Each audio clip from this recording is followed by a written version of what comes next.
அப்படின்ட்டு அந்த இதில் மோட்டிவேஷனில் அவர் என்ன சொல்கிறாரு, முதல்வர் ஸ்டாலின் அவர்கள் அவுட் ஆஃப் கண்ட்ரோல் டெல்லி எனக்கு அப்படின்னு அந்த கோபத்தில் சொல்கிறாரு. ஆனால் இவர் அதை எடுத்துக்காரு.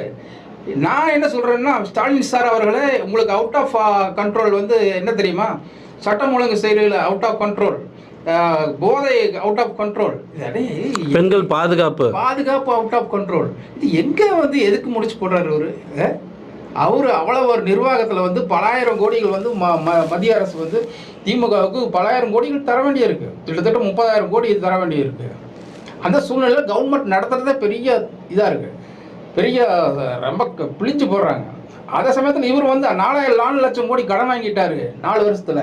இப்போ சுதந்திர இந்தியாவில் வந்து 75 ஆண்டுகளுக்கு பின்னாடி வந்து இது மாதிரி யாருமே செய்யலை அப்படிங்கிறாரு. செய்யறாரா இல்லையா, அதுதான் முக்கியம். அரசாங்கம் நடக்குதா இல்லையா, எங்காச்சும் ஏதாச்சும் வந்து நிதி பற்றாக்குறைனால அந்த டிபார்ட்மெண்ட்டுக்கு சம்பளம் தர முடியல, இல்லை இந்த பெட்ரோல்